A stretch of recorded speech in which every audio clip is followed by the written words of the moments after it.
Welcome back, everybody, to our studies in the law of trusts. This lesson is going to talk about this relatively niche and esoteric area of the law, specifically as it relates to the concept of the purpose trust.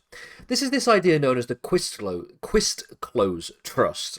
And you might be thinking, well, what's that reference to? Why is that a particularly convoluted name? Well, it's obviously a reference to a case, and we'll get to that in a minute. But fundamentally, this is our final lesson on the subject of the purpose non-charitable trust. And we're going to talk specifically about the idea of a Quistclose trust, the specific circumstances in which they can arise and could be created, and the ways in which they have developed in the law as the result of the case in question being the 1970s case of Barclays Bank versus Quistclose Investments Limited. So, as a general recap, we'll get to the case in a minute, but as a general recap, we remember from the previous lessons fundamentally that if you are going to create a trust, if there is going to be a trust that is created, you have really two main options, okay? The first option is that you adhere to the beneficiary principle, the principle that there must be a clearly ascertained or ascertainable beneficiary in order for the trust to be valid. Secondly, if you instead elect to, rather than create a trust for a certain object, i.e. for a certain person or an ascertainable group of people, and you instead want to create a trust for a purpose, the purpose of which that trust can be created should be a charitable purpose, i.e. a purpose that is for public benefit, that falls into one of the many categories that are ascribed as the heads of charities under the Charities Act. And then we finally came to the conclusion that this is basically the ways in which most trusts are created, but that there is an uncomfortable exception that exists in the law as well. The idea that you can create a trust for a particular purpose, but that this particular purpose is not a charitable purpose. It is a non-charitable purpose, often because it fails to meet the standards of the public benefit requirement. And these are known as the purpose trusts.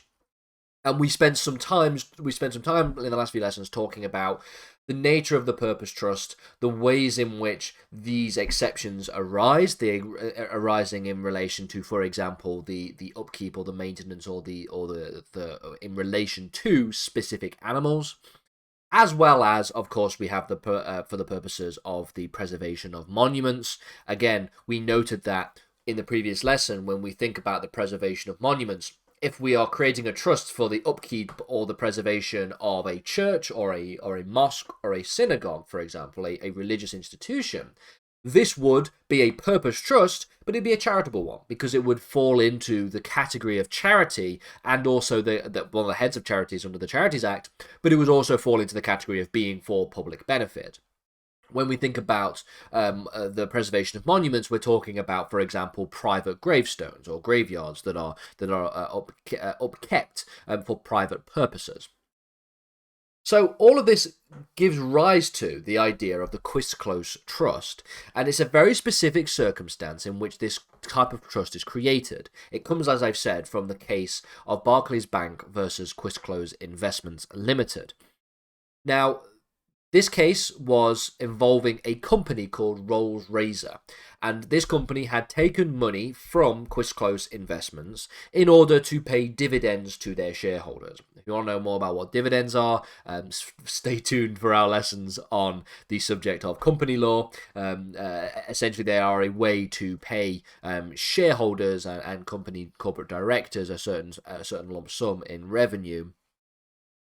Often, which takes place as a result of the excess revenue being generated, and there are various tax implications and tax benefits to paying shareholders in dividends rather than necessarily through some kind of income such as PAYE. Anyway. So they used money from these Quistclose Investments Limited to pay dividends to their shareholders. Now, when the money was borrowed, it was deposited into the bank. It was deposited with Barclays Bank. And Rolls-Razor then went into insolvent liquidation before the money would be paid by way of these dividends. So we have we have money that is essentially earmarked for dividends that is in a bank account. It is deposited in Barclays Bank. And then you see that the company Rolls-Razor goes into insolvent liquidation. They essentially go bankrupt. They go into bankruptcy.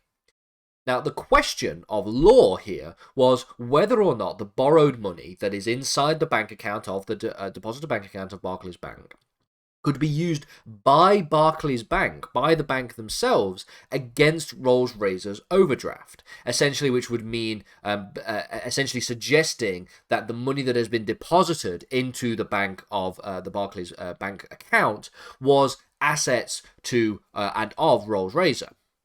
Now, fundamentally, this obviously strikes at the heart of the concept of corporate insolvency law more generally. Generally speaking, corporate insolvency law involves the process of when a company can no longer pay its debts as they fall due, and they go into insolvency. If they go into liquidation, a liquidator is essentially appointed to wind up the company, to disband the corporation, and to then sell off the assets to the creditors.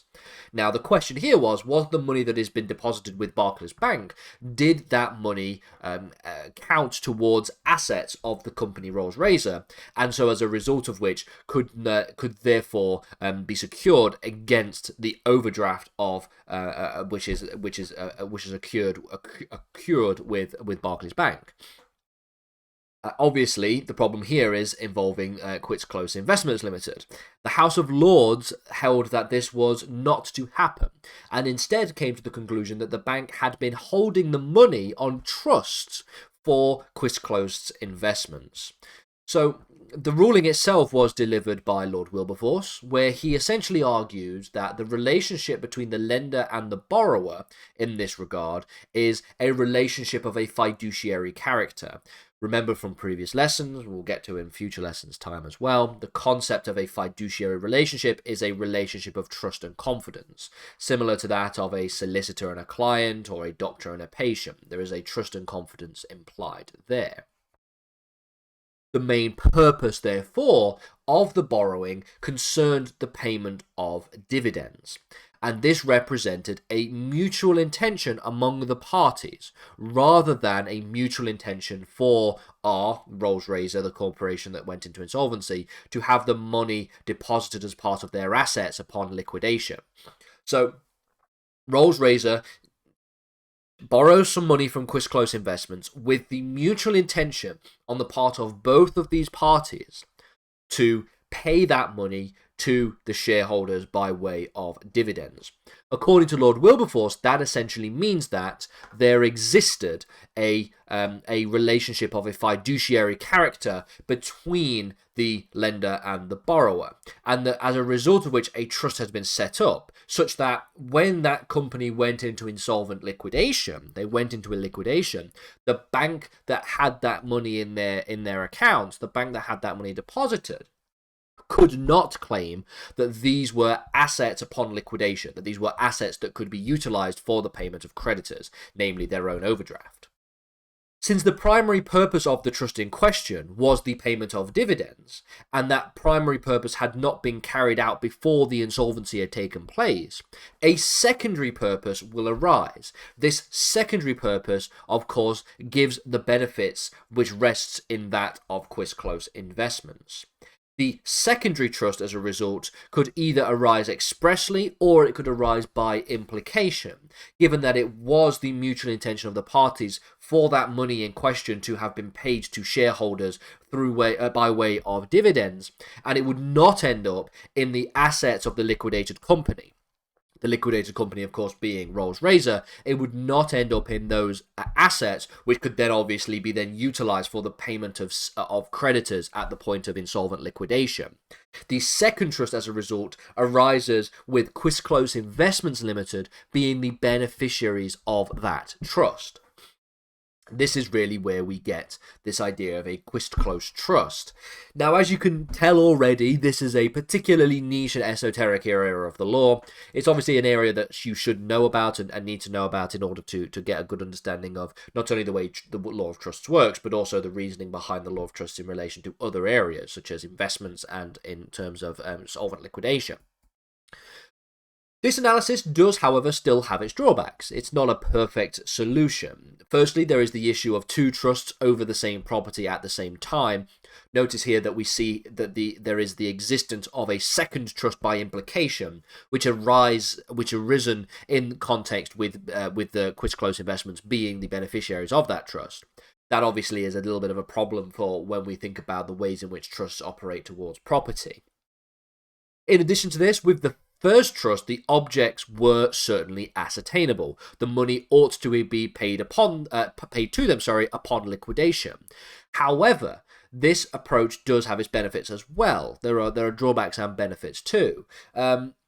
Firstly, if a trust is created for a mutually agreed specific purpose, and this purpose fails, because of course they could not pay the people, they could not pay their shareholders their dividends, it would not be equitable for those assets to form part of the broader asset holdings of the insolvent corporation. Because in that case, you could theoretically set up a situation in which, if you're a company that seems to be approaching insolvency, you could go over to Quistclose Investments or a different investment firm, say we want to set up an investments borrowing system with investments that essentially allow us to pay off our shareholders through dividends, and it's a perfectly above the board situation. The investments company says, okay, you can borrow it, and then you, knowing that you will go into insolvent liquidation before those dividends can be paid, then say, well, we'll just take this money that we have borrowed from you, and we will throw that into the broader asset holdings of the insolvent corporation, so as to benefit our creditors rather than benefiting the shareholders. This, of course, would, as you would probably imagine, and pardon the language, piss off the people who you have borrowed the investments from, and it would not be theoretically equitable for those assets to just simply form part of this broader asset holdings, which is why this approach to the Quistclose trusts also has its benefits.